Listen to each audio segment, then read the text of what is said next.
안녕하세요. 오늘은 다니엘 3장 그리 아니하실지라도 신앙이란 제목으로 함께 연구하겠습니다. 왜 바벨론 왕은 금 신상을 만들었나요? 다니엘 3장 1절 느부갓네살 왕이 금으로 신상을 만들었으니 느부갓네살이 꿈을 꾸고 이 신상이 세워지기까지 얼마의 시간이 흘렀습니다. 바벨론의 박사들이 금 신상을 세우자는 제안을 했습니다. 그래서 자기를 높이려는 노력으로 그의 권력을 상징하는 신상을 세워서 신하들의 충성심을 가늠했습니다. 아첨하는 제의에 기뻐한 왕은 이 일을 수행할 뿐 아니라 그 이상의 일을 하기로 결심하였다. 그가 본 바와 같은 우상을 만드는 대신에 그는 원형보다 더 나은 것을 만들고자 하였다.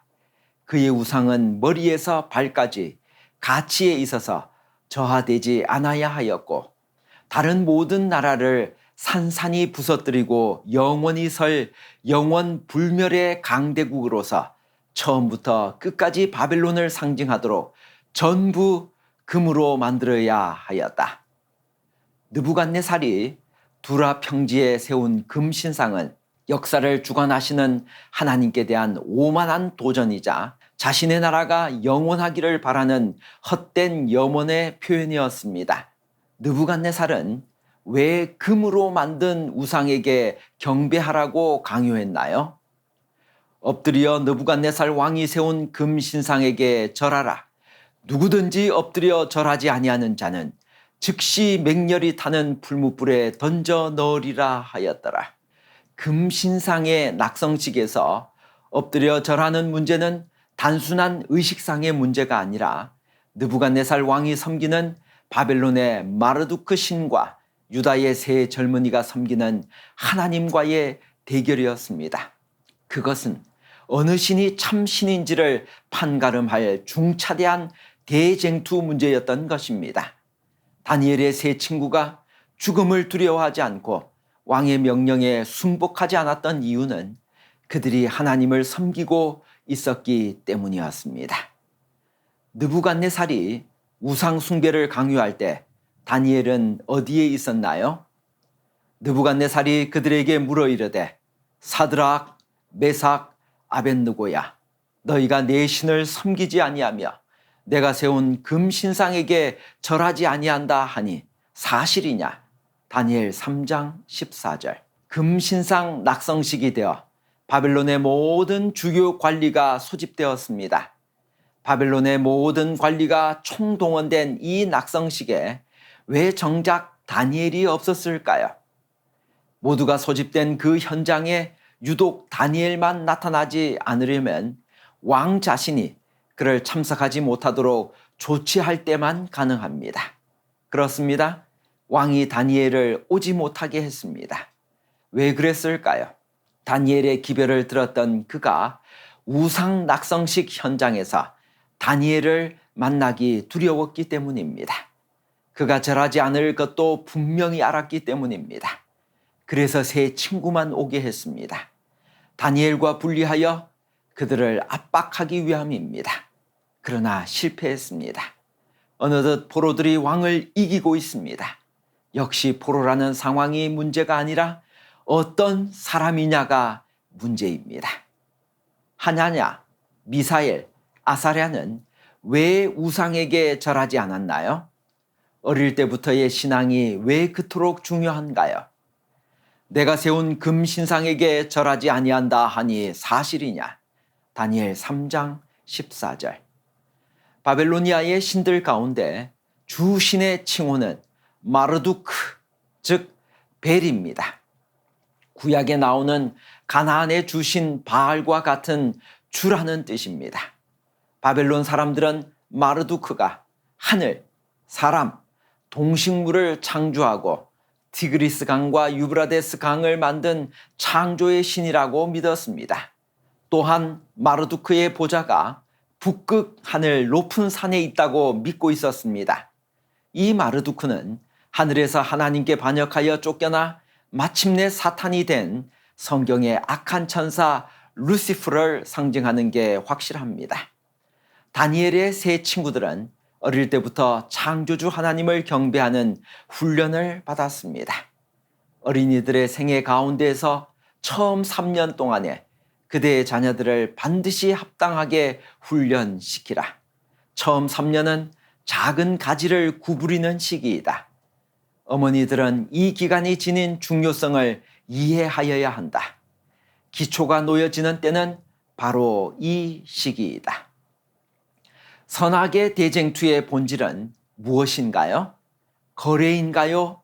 관계인가요? 경배 문제가 중요한 이유는 무엇인가요? 누구든지 엎드려 절하지 아니하는 자는 즉시 맹렬히 타는 풀무불에 던져 넣으리라. 다니엘 3장 6절. 짐승의 우상에게 경배하지 아니하는 자는 몇이든지 다 죽이게 하더라. 계시록 13장 15절. 세상의 모든 관계는 주고받는 것이 있어야 유지되는 거래 관계입니다. 그러나 생명을 주고받은 특별한 사이인 부모와 자식의 관계만은 그렇지 않습니다. 자식에 대한 부모의 사랑은 조건이 없습니다. 오히려 자식이 어려울수록 부모가 손해볼수록 더욱 강해지는 무조건적인 사랑의 관계입니다. 생명을 주고받은 하나님과 인간의 관계도 마찬가지입니다. 하나님을 경배하는 것은 하나님의 조건 없는 무한한 사랑에 대한 인간의 순수한 반응입니다. 마지막 때 사탄은 우리에게 절할 것인가, 불탈 것인가의 갈림길에서 거래신앙을 요구할 것입니다. 우리는 하나님에 대한 신앙이 자신의 생명과 안전보다 우선임을 행동으로 증명한 다니엘의 세 친구와 같은 관계 신앙을 따르기를 바랍니다. 이교의 느부갓네살 왕이 어떻게 넷째 존재가 하나님의 아들인 줄을 알았을까요? 다니엘 3장 25절. 그 넷째의 모양은 신들의 아들과 같도다. 왕은 바벨론 포로들로부터 오실 구주에 대해 들었기 때문에 하나님의 아들을 알아보았습니다. 히브리 포로들은 저희 주위에 있는 사람들에게 저희가 섬기는 하나님을 가르쳤다.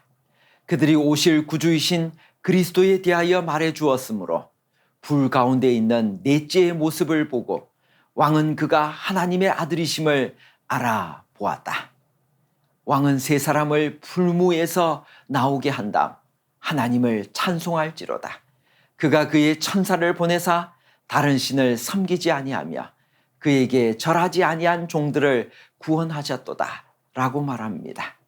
이것을 보면 그가 네 번째 존재를 이방신이 아니라 하나님이 보내신 그의 천사로 인식하였음이 분명합니다.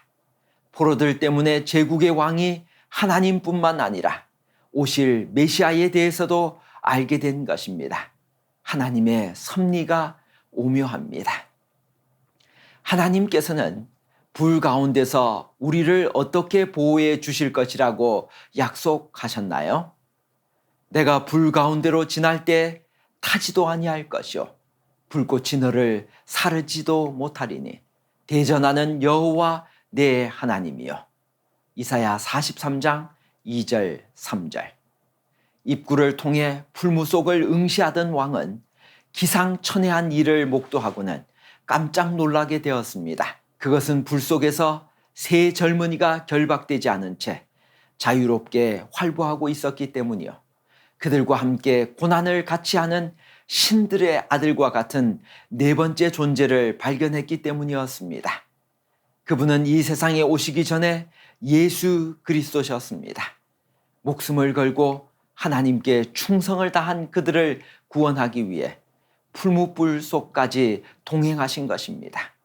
이것은 세상에서 성도들의 고통에 동참하여 함께 고난을 겪으시는 그리스도를 나타냅니다.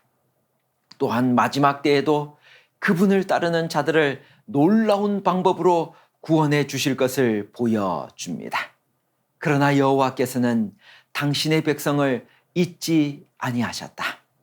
당신의 증인들이 풀무에 던져졌을 때 구주께서는 몸소 그들에게 나타나셨고 그들과 함께 불 가운데 거니셨다. 열과 냉을 주관하시는 여호와 앞에서는 불꽃이 그 태우는 능력을 상실하였다. 그리 아니하실지라도 신앙의 의미는 무엇인가요? 그리 아니하실지라도 왕이여 우리가 왕의 신들을 섬기지도 아니하고 왕의 세우신 금신상에게 절하지도 아니할 줄을 아옵소서. 다니엘 3장 18절. 세상의 모든 관계는 오고 가는 것, 즉 타산이 맞는 거래가 있어야 유지되는 것이 사실입니다. 그러나 다니엘의 세 친구들은 그리 아니하실지라도 신앙을 가지고 있었기에 금신상에게 절하지 않았습니다. 7배나 뜨겁게 달구어진 풀무불도 하나님과 맺은 그들의 관계 신앙을 바꿀 수 없었습니다. 그리 아니하실지라도 신앙의 의미는 다음과 같습니다. 우리 하나님은 전능하심으로 왕에게서나 풀무불에서 우리를 능히 건지실 수 있으십니다. 그러나 만약에 우리를 건지시는 것이 하나님의 뜻이 아니어서 그냥 죽게 되더라도 풀무불에서 사루어지는 것이 하나님의 영광과 우리를 위해 더 좋은 길이어서 설사 우리가 죽게 된다 해도 신상에게 절하지 않겠다는 우리의 결정에는 변함이 없습니다. 동방교회 최대의 설교자로 불리우는 교부 크리소스톰은 젊었을 때 황제 앞에 서서 그의 신앙을 취소하라는 신문을 받은 적이 있었습니다. 때에 이러한 문답이 오고 간 것으로 전해지고 있습니다. 내가 만약 그리스도인이 되기로 고집한다면 나는 너를 내 조국으로부터 쫓아내고 말겠다. 황제폐하, 그러실 수 없습니다. 온 세상이 내 아버지 하나님의 땅이 올시다. 그렇다면 나는 내 재산을 몰수해 버리겠다. 그렇게도 못하십니다. 제 재산은 하늘에 있습니다. 그럴진대 내 너를 말조차 나눌 친구가 없는 곳으로 쫓아보내겠다. 그것도 안 되십니다. 제게는 형제보다도 더 가까운 친구가 있습니다. 저는 나의 형님이신 예수 그리스도를 영원히 모실 것입니다.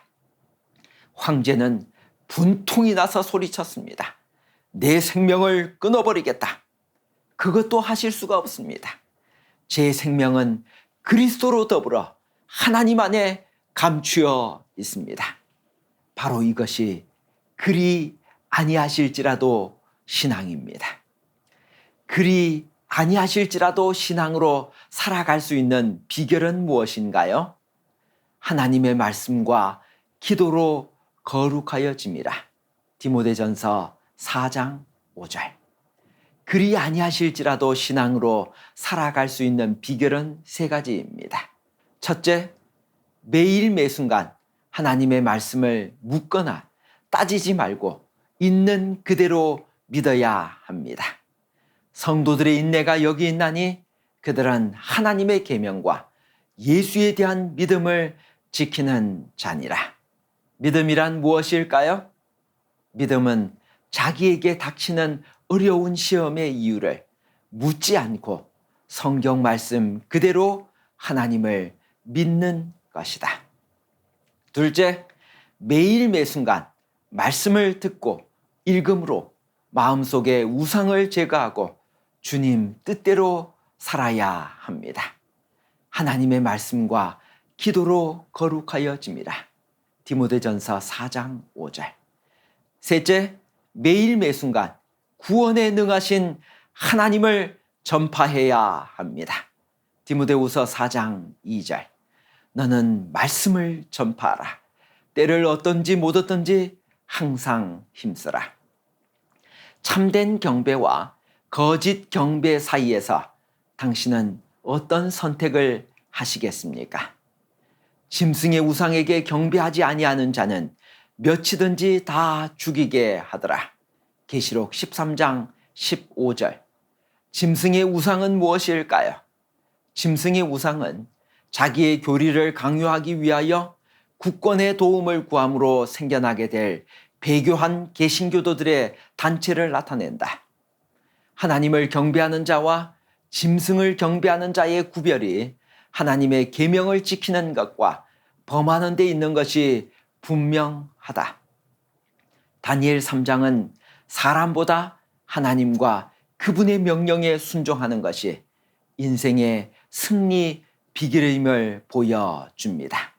다니엘의 세 친구는 사형의 위협에도 불구하고 금신상에게 절하지 않았고 하나님께 충성을 다함으로 궁극적으로 승리하였습니다. 그들은 경배와 관련하여 마지막 환난 날에 당할 성도의 산 모본입니다. 그렇기에 다니엘서 3장은 참된 경배와 거짓된 경배가 최후 위기의 때 중요한 대쟁투의 주제가 될 것임을 암시합니다. 사실 대쟁투의 역사는 참된 경배와 거짓 경배 사이의 전쟁이라고 해도 과언이 아닙니다. 이 세상 대쟁투의 첫 주제는 경배에 관한 것이었고 가인과 아벨의 제사도 경배 문제였습니다. 또한 요한계시록에 예언된 마지막 쟁투도 경배 문제입니다. 이런 의미에서 다니엘서 3장은 요한계시록 13장과 서로 연관되어 있습니다. 마지막 시대에도 짐승의 우상을 경배하라는 명령과 함께 종교적 획일화를 강요할 것입니다. 세계적인 경제 제재의 조치와 사형 명령이 짐승의 우상에게 경배하기를 거절하는 자들에게 내려질 것입니다. 그때 나와 당신은 어느 편에 서 있어야 할 것인가요? 나와 내 집은 여호와를 섬기겠노라. 제가 군대 갔을 때 일입니다. 특공대에서 술을 마시지 아니하면 죽이겠다고 하는 위협과 협박을 받았습니다.